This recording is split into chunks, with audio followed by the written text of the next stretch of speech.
Hey, yo, what's going on, everyone? Lauren Sisler here with AL.com, and it is Iron Bowl week. Can you believe it? We just stuffed our faces with a lot of good Thanksgiving food. I hope that was yourself as well. And that also means it is Iron Bowl week. And guess what? Alabama, Auburn kicking off today at 2:30 on CBS. And here to talk about it, my buddy, Matt Scalisi. And before we get this party started, I do want to say thank you so much to our sponsor, Blue Cross and Blue Shield of Alabama, always there to help us out. And Matt, it is kind of weird because we're cruising into this week, and normally this would be the, I guess, last week of the regular college football season, but there's a game next week, which we found out is now going to be Alabama LSU. And yeah, it's just a little different this year, and a lot different because, i.e., one person is not going to be on the sidelines today, and that is Alabama head football coach Nick Saban. So we got a lot to talk about, a lot to unpack here. Yeah, pretty unusual Iron Bowl in a variety of ways, but that's 2020 for you. That is 2020, this pandemic season. All right, so we're going to break this thing down. I know we got Alabama and Auburn fans here on the channel, and so we're going to go to both sides of the football and talk about some of the excitement that we're going to see today. And, of course, we're going to get into our bold predictions and the challenges that each team faces. And so we'll start on the Alabama side of the football. One thing that you are excited to see from Alabama today is what, Matt? Well, you already mentioned, and I'll let you talk about the coaching situation, which is obviously very unusual. It'll be a first for us in the last 13, 14 years, I guess. But for me, I think this team is in a really good place right now. I like the trajectory that we've seen from them. It got broken up a little bit by having 2 weeks off, which was not a thing that anybody was expecting to happen. But then when they came back last week against Kentucky, I would say the trajectory looked like it was still right on course. The offense continues to be almost unstoppable, it seems like. And really, I think the biggest area of improvement for Alabama over the course of this season has been their defense. It was very frustrating for Alabama fans at the start of the season. You go back to that Ole Miss game where it looked like they just could not stop anybody to save their lives. And then last week, they essentially, for all intents and purposes, pitch a shutout. They gave up 3 points to Kentucky. It wasn't the best team they've played all season, but for that Alabama team to get as many stops as they did and to adjust as the game went on, I think those were both very promising signs. And I'm excited to see if Alabama's defensive improvements hold up today against Auburn. Yeah, no doubt. And you make a good point kind of off the top there. 21 days of not playing football. So neither Alabama nor Auburn played a football game in 21 days and then had to come out and compete.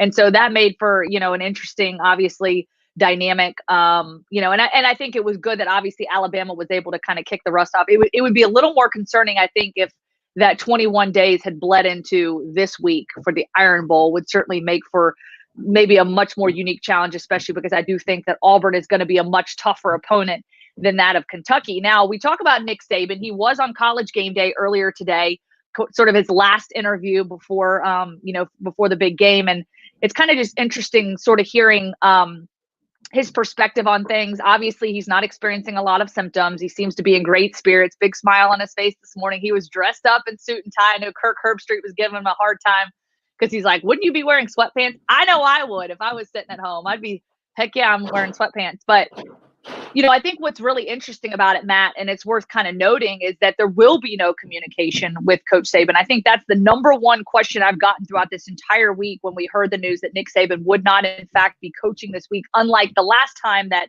ended up being deemed as a false positive for him. So there will be no communication. He will not be. Are those roofers? I hear those roofers. You hear the roofers now? Matt. Yeah. Oh yeah. They're doing a good job. They're working hard. Doing a good job. Working hard. So if you hear the banging, that's Matt. That's the guys up on the roof. But with that being said, I think Nick Saban, that is the big thing. He cannot communicate. So there's like no texting. There's no communicating. He can't phone in. Some people were like, can't you just put him in a bubble and go stick him in his own box up in the press box? But unfortunately, that's not the case. And because of the rules that have been instated, nobody planned for this pandemic. Nobody planned for this situation. And so, maybe this is something, Matt, that gets reevaluated down the road. But, how much does this change the dynamic of this Alabama football team when you don't have your head guy, Nick Saban, there? Well, if you're yeah, asking me, I think it doesn't change a whole lot because I think Nick Saban's been working with them all week long. He's been putting in sort of the game plan from a distance, obviously, but I don't see it changing a whole lot. But there's still a little bit of juice that comes with having your head coach, i.e., Nick Saban, out on the sideline. I think the important thing to note is that when you ask things like how does it change things, what does it affect, the answer is we have no idea because we have not watched an Alabama football game without Nick Saban coaching since 2006, which was a very, very long time ago. Life has changed a lot since the last time Nick Saban wasn't coaching at Alabama, an Alabama football game. So this is a thing that's a little bit tough to predict. I would be inclined to agree with you, Lauren. I think for the most part, what Nick Saban's biggest contributions to the programs that he coaches is the organization itself, the entire structure that he creates around his teams, the process, as he likes to call it. Oh yeah, that puts his teams in position to win. That doesn't mean he doesn't do anything on a game day during a game. I mean, he has obviously made some very momentous decisions during games that have helped his teams win. But I do think for the most part, especially with this team's strength, the offense, I think Nick Saban likes to sort of put it in the hands of his coordinators. And he's got an extremely experienced guy in Steve Sarkisian running that side of the ball today and really running the entire sideline. So I think for the most part, you are not going to see you're not going to notice an absence other than that they're not going to show him on the sidelines during the game. But, I don't think the offense is going to look different. I guess the biggest question I will have is if Auburn starts to make some things happen with their offense, is Alabama going to be able to adjust and figure things out on the fly without Nick Saban there to help them do it? It's a big test for the Alabama defense today, but otherwise I don't expect to see a lot of differences.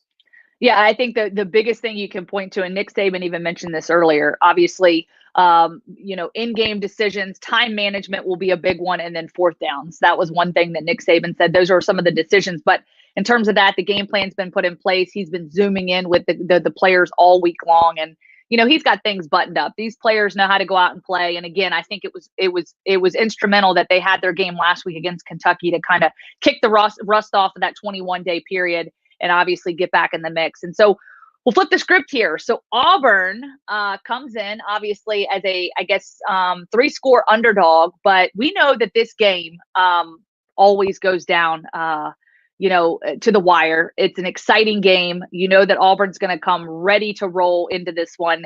And Auburn has been playing much better, much improved, really good football as of late. I've been very impressed with how they've really started that upward trajectory that we talked about.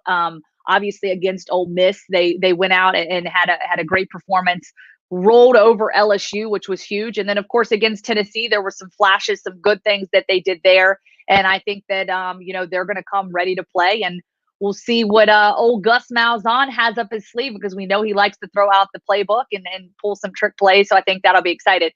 What are you most excited to see from the Auburn Tigers today, Matt? Well, I do think they have one area where they match up pretty well with Alabama, and that is their secondary is really one of the best in the country. Their defensive backs have been game changers this season with their ability to pick off passes downfield, and that's obviously a huge part of Alabama's offense is the deep ball. Mac Jones has been very successful in scoring really quickly against opponents because he has these receivers that can stretch the field for him. He's got John Mechie and Devontae Smith in particular.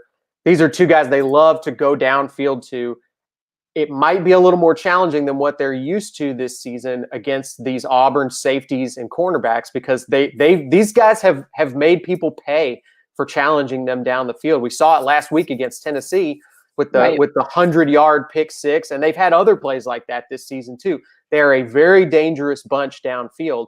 I think the question is, can you make Mac Jones uncomfortable? Because that's going to give you an even better shot at making the play on the ball, is if he's having to throw when he's not ready to let go of the ball yet. So can Auburn's front seven pressure Mac Jones into throwing up a pass he probably wishes he hadn't let go and give that secondary an opportunity to make some big plays.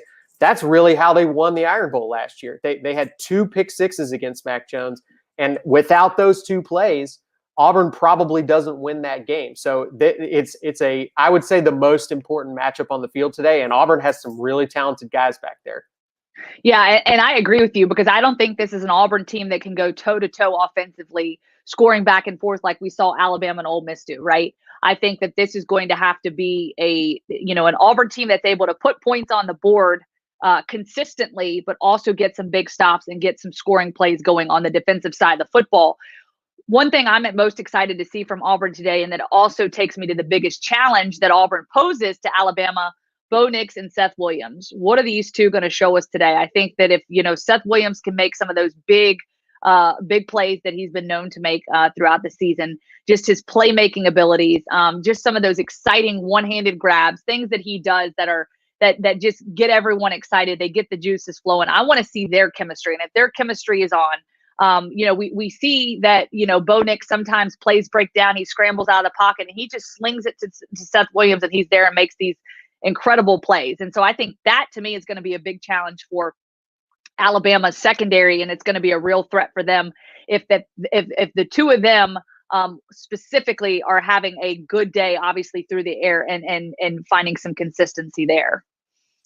For sure. And again, we talk about the secondary. I think that's probably been an area of weakness for Alabama this year. They have some good players back there, but it's definitely not their strongest area on the field. And some teams have had success sort of chucking it up for one-on-one balls against that Alabama secondary.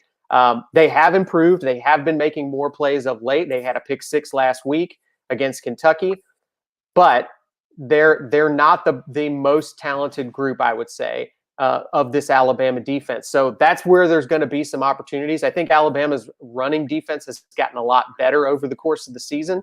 But I think they can create. One thing I think Alabama's defense doesn't get enough credit for is they've been very good at creating pressure, whether they get sacks or not. They've been very good at making opposing quarterbacks uncomfortable, and we know that that's been an issue for Bo Nix at times this season.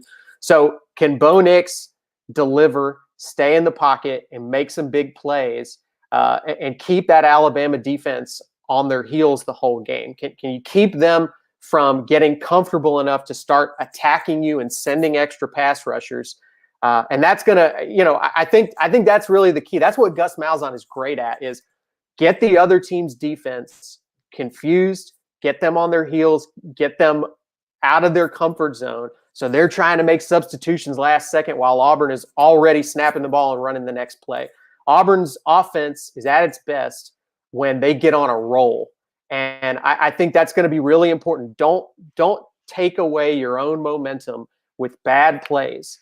I think that's really key for this Auburn offense early on is, can you get on a roll and can you keep calling a sequence of successful plays that makes that Alabama defense uncomfortable and rushed and completely out of sorts. Yeah, because you definitely don't want it to be the other way around with Bo Nix getting a lot of pressure on him and how he performs, especially on the road. We've seen Bo Nix not perform as well on the road. So what is that going to look like this year? Obviously, last year he was in the confines of Jordan-Hare Stadium. Looks a little different again because we don't have the full capacity, but we know that stadium is going to be rocking.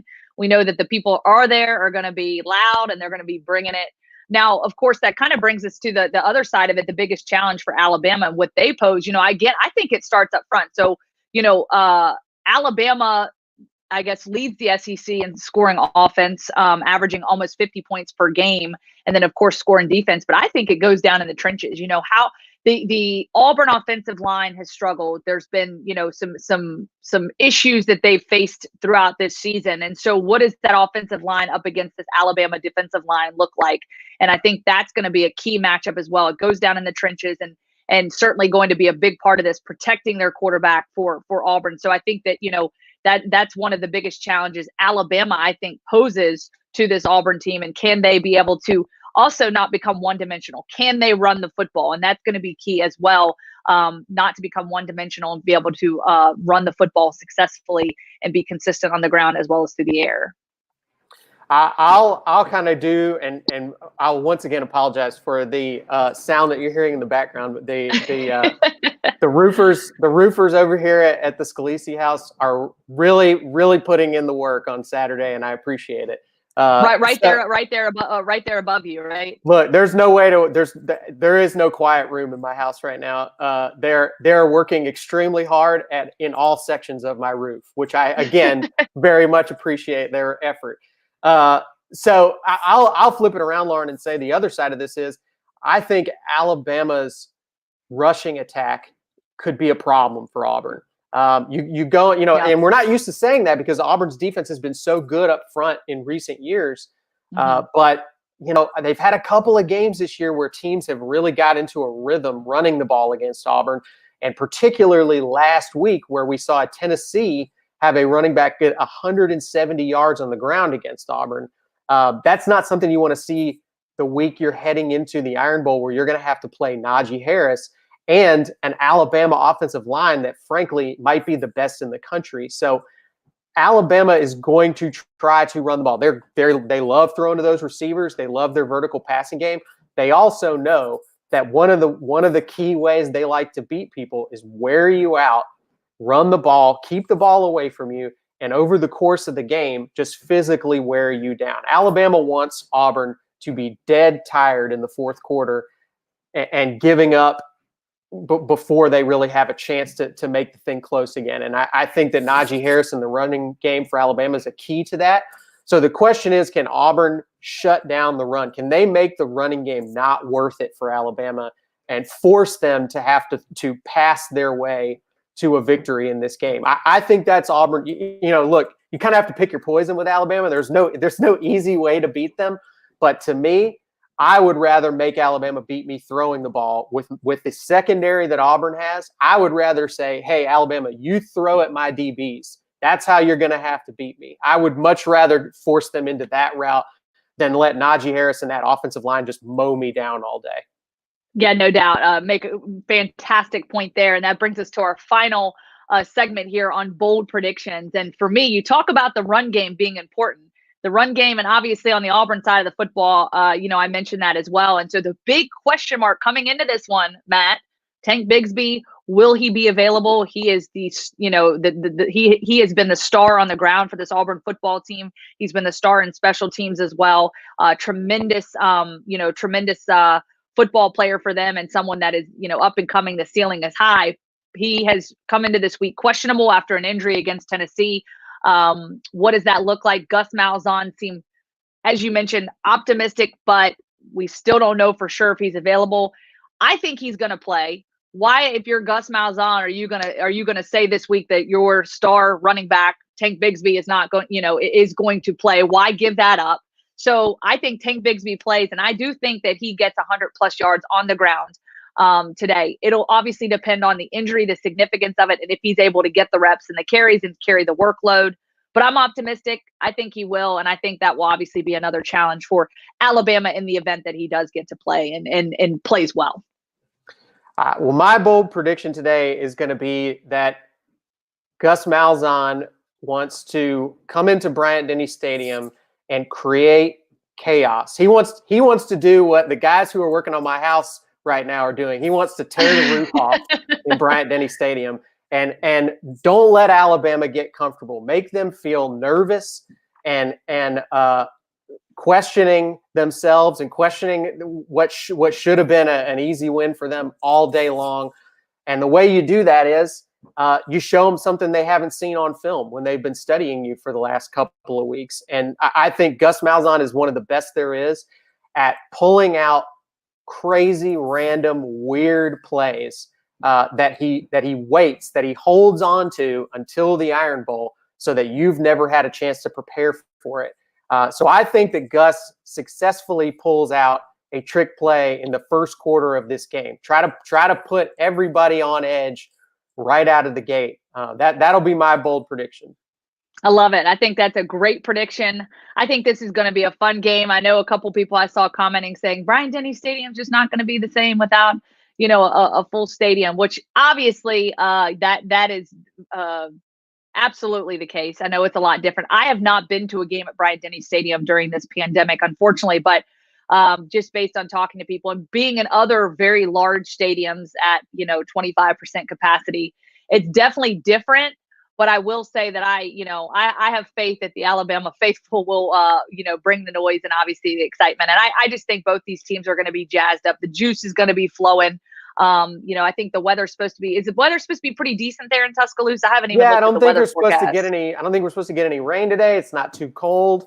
It's probably still a little bit wet from last night. Oh, you're knocking the lights over, Lauren. We're having a day, man. Yeah, no, I think it could be a little bit sloppy out there just because we had rain here in central Alabama last night. But I think for the most part, it's going to be relatively good conditions, especially for late November. This is going to be much more pleasant than what we typically see at the Iron Bowl. Yep. Definitely looking forward to it. Again, kickoff 2:30 Central Time on CBS, and you and I, Matt, will be back here to break it all down when it's all said and done. But I hope you guys enjoy it, a fun-filled day of football as we are in week whatever this is. I'm not even sure. But it's going to be fun, and the Iron Bowl is always fun. So enjoy it, guys. Be safe, be healthy, and we'll check in with you guys very, very soon. And we want to thank our sponsors as well. At Blue Cross and Blue Shield of Alabama, we cover what matters.